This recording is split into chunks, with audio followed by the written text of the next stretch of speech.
Hello everyone.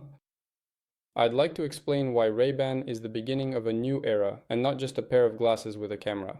When I first put on the RayBans, I had a very strange feeling. First of all, they're big. You need to notice that the frame is quite large, and the second thing that really drew me in, the music goes straight into your head through vibrations. It's an interesting experience because it's unusual. You normally wear headphones, but here there are no headphones, yet you hear everything and the music is playing. And the coolest thing was that you don't have to take out your phone or use anything, not even a camera. Just one click, and you can instantly start recording in the moment. It wasn't like, wow, a new gadget, but rather a feeling that the boundary between a person and the digital world had become so much thinner. Before this, all wearable devices were something external, a phone in your pocket, a watch, headphones in your ears, but glasses are the most intimate of all possible devices. They are where your eyes are, where your attention is, where reality itself is formed. Ray-Bans are not an attempt to make smart glasses. This is the first mass attempt to integrate artificial intelligence and a camera directly into a person's point of view. And that's exactly why these glasses are much more important than they seem. What are they really? Ray-Ban? They're glasses. Ray-Ban. That's one. They come with two cameras, a processor, a speaker, an earphone, a microphone, Bluetooth, and Wi-Fi, and integration. Meta AI, but essentially this is the first consumer device that turns your vision into a data stream. It's not a camera that films you, it's a camera that films the world you see with your own eyes. Let's talk about the hardware of Gen 1. Gen 1 uses two ultra-wide cameras, each with 5 megapixels. The camera records in HD quality at 30 frames per second, and photos are 1592 by 1944 pixels. Why two cameras? Because they create parallax similar to human vision. It's not full 3D, but it's already more than a regular phone. For content creators like me, it's a new kind of aesthetic. It's not that I'm filming, I'm just living and it's being recorded. After getting it, I came up with a lot of new content ideas.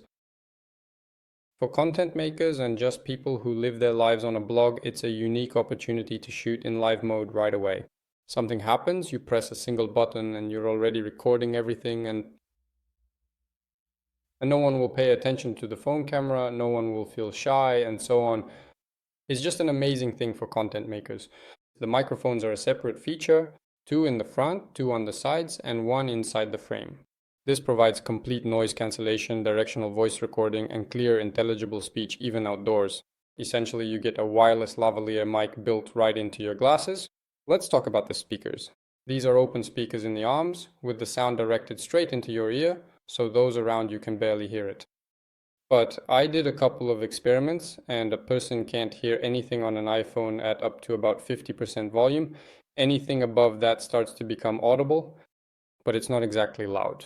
But within a 1 meter radius you will be heard, though not very loudly. So if you want to listen to music secretly, just lower the volume. And overall, that's enough. At the same time, your ears remain open. You get notifications. You can listen to music, take calls. I talked on the phone. It's awesome. I was immediately told that the sound is no different from the iPhone's microphone. Let's talk about the processor and the internals. Inside, there's a Qualcomm Snapdragon AR1 Gen 1, 32 gigabytes of built-in storage, Wi-Fi, Bluetooth, a 300 milliamp hour battery, and charging via the case. You could say you always have a tiny phone with you. There's also a voice assistant, but I haven't figured out how to control it yet. But with your voice, you can say, "Hey Meta, take a photo," and it will take a picture for you. So in theory, you don't even have to press anything, but I haven't gotten to that feature yet. Everything is controlled with one button. Very quickly. I really like it. Recording lasts up to 3 minutes. You can change the volume in one direction by pressing turn music on, and with the button you can turn video on and off, as well as take photos.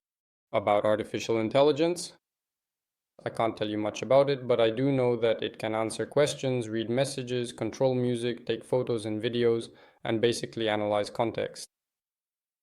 You can ask in English, "Hey Meta, what am I looking at?" And it will tell you what it sees in front of it right now. And it will try to describe the scene. It's still primitive for now, but it's a start. It's pretty cool. I think in the future they'll add a pretty good artificial intelligence that you can ask a lot of questions to right away. Basically, it's like having ChatGPT in your head. And the main point of Gen 1 and the following products as well is to prove the whole concept. And Meta checked whether people would actually wear smart glasses. Will they trust having a camera on their face? And will they talk to artificial intelligence out loud? And the answer is yes. It's very convenient. The difference between Gen 1 and Gen 2 is not particularly significant, but it's pretty good in my opinion. But I had the Gen 2, and in practice you don't really feel much of a difference. The Gen 2 has a 12 megapixel resolution and records video at 1440. Gen 2 has HDR and the colors are much better. I'm reading this now. And the stabilization is improved. But in reality, it's not really that different. So paying an extra $200, I can also read about Gen 2. It has improved artificial intelligence. And it can even remember where you left your keys if you ask it. It also has an improved processor and is more energy efficient. And the major difference is that it has a larger battery and lasts for 8 hours. But after looking at reviews from people who have both Gen 1 and Gen 2, the difference is insignificant. This is the beginning of the post-smartphone era in 2026. We are already seeing AI assistants, voice interfaces, gestures, and wearable devices. The smartphone will no longer be the center, but rather a backup brain. I think glasses will become the main interface, and Gen 1 is the first step. It's perfect for that. Overall, I don't think they're suitable for everyone or for very physically demanding jobs like working in a mine and so on, because the glasses could get scratched, broken, and so on. But they're great for sports. They're very comfortable and compact. You can create content straight from your life, a lifestyle perspective.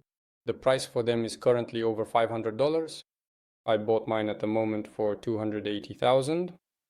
You can wait, but I don't think they'll get cheaper anytime soon.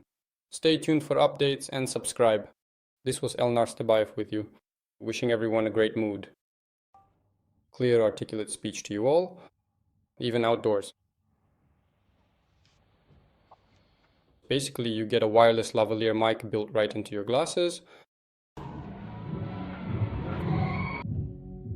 Book your photo sessions. This is Veinara with you. I am an internationally recognized photographer. I'm in the international top of fashion photography.